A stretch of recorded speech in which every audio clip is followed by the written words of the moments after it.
What's up, guys? D-Rock1992 here.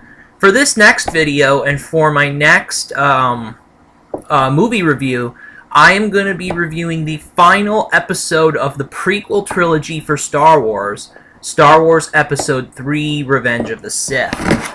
Now, I watched it just yesterday, and without further ado, I'm going to get right into it. So, this adventure continues off of Episode 2, Attack of the Clones, which, as you'll see in my review of that movie, I thought it was a disappointing film. It wasn't very good. But anyway, this movie is... This is war. This is a war between the Separatists and the Clone Army. The Jedi Knights and the Clone Army and the Separatists. This is a massive war between them. And this is where you start to see events unfold, which lead later on to the original Star Wars Episode 4. In the meantime, Anakin Skywalker is continuing to fall under the influence of the dark side of the Force, the Sith, and he continues to fight that. I mean, he tries to fight not being a bad guy, but, well, eventually he becomes one. And everybody knows the story. Anakin Skywalker becomes Darth Vader because Emperor Darth Sidious, or Chancellor Palpatine, who becomes Darth Sidious, who is Darth Sidious, he names Anakin Skywalker Darth Vader.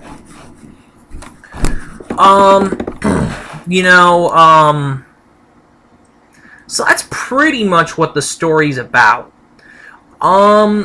Characters. Hayden Christensen returns, unfortunately, again, as Anakin Skywalker in this movie.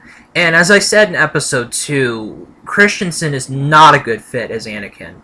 I don't think he's terrible as Anakin, but he's not that good. He just was a bad fit. Anybody else could have played that role 100 times better. Ewan McGregor comes back as Obi-Wan Kenobi, and he does very well. In this whole prequel trilogy, he does a great job portraying Obi-Wan. And just the way he acts.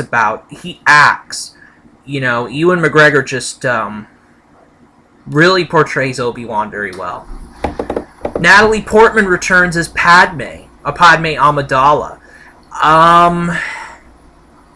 She's okay. It's more of the same with her as in Episode 2. She's okay in her solo scenes, but no chemistry with Hayden Christensen in their love scenes together. And it was the same thing here in Episode 3. It just was like, come on, let's get to the next topic here. I mean, let's get to the next scene.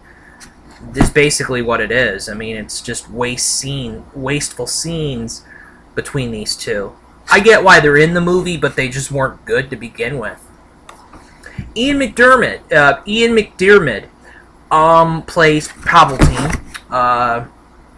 He definitely has more of a role as we go further into the movies. He has his biggest role in this episode, and this is where the culmination happens. He gets Anakin to turn to the dark side of the Force.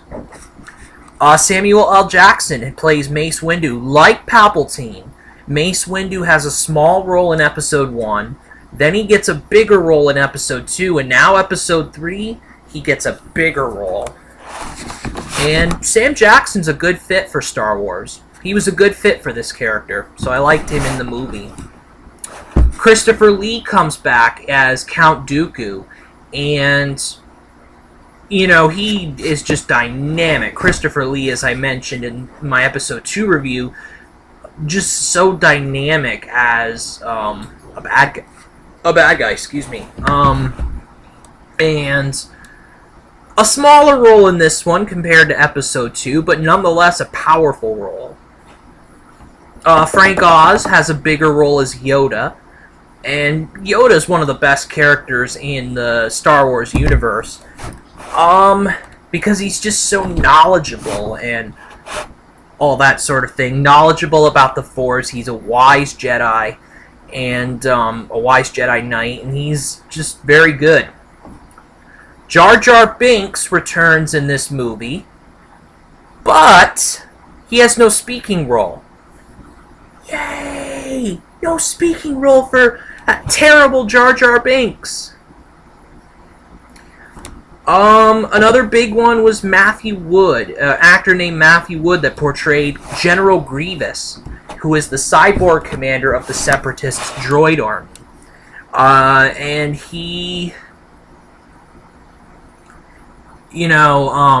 he's menacing. I mean, Matthew Wood, this guy here, does a great voice for General Grievous. General Grievous is menacing and hulking, and he is a good fit for the Star Wars universe, for sure. But the droid army, no. The droid army's the droids are terrible characters in the Star Wars universe. As bad as Jar Jar Binks. That bad. So, those are pretty much the main actors of the movie. I will say this, I liked the movie. I liked Episode 3 quite a bit. I thought it was a major improvement over Episode 2. Where in Episode 2, the last act of the movie was the one act that was so good. The rest of it was not very good at all. Episode 3, you had more consistency. The opening scene of this movie is great. I mean, a battle between the Separatists and the clones. You get more battle scenes in this movie throughout. The lightsaber scene between Count Dooku and Obi-Wan and Anakin, Part 2, is very good. At the very end, when Anakin and Obi-Wan battle each other, that's a dynamic, terrible, a dynamic battle scene. It's full of anguish and fury and all that sort of thing, because Obi-Wan's battling his mentor, his pupil. He's battling the guy who he trained, and he turned to the dark side of the Force. It's just a lot of anguish and all that sort of thing. Ewan McGregor does his best acting when he's in this scene with Anakin, yelling to Anakin, "Why'd you do it? Why'd you turn to the dark side?" and all that sort of thing. A lot of anguish in his voice, and it was his best acting. So yeah, this movie is definitely a big improvement over Star Wars Episode 2. I'm going to give this movie a 3.5 out of 5 stars. I liked the movie. It was a good movie. Great battle scenes. Ewan McGregor knocks it out of the park again as Obi-Wan Kenobi. Sam Jackson does a good job as Mace Windu. MacDiarmid does a good job as Palpatine. The negatives, Hayden Christensen as Anakin, once again, just not the right fit for the Star Wars universe. Natalie Portman, not great as Padme. And Natalie Portman's a A-list actress, too. I mean, she's become an A-list actress over the years, so Star Wars did not hurt her career. It kind of did hurt Hayden Christensen's career a little bit. But anyway, yeah, 3.5 out of 5 stars for me. I like this slightly better than I like Phantom Menace. I gave the same reviews, but Revenge of the Sith is my favorite out of all the prequel trilogy of Star Wars. Coming up next will be my review of the original Star Wars trilogy, starting with my next review on Star Wars Episode 4, A New Hope. So stay tuned for that. That is it for this video on Star Wars Episode 3, Revenge of the Sith. D-Rock 1992 out.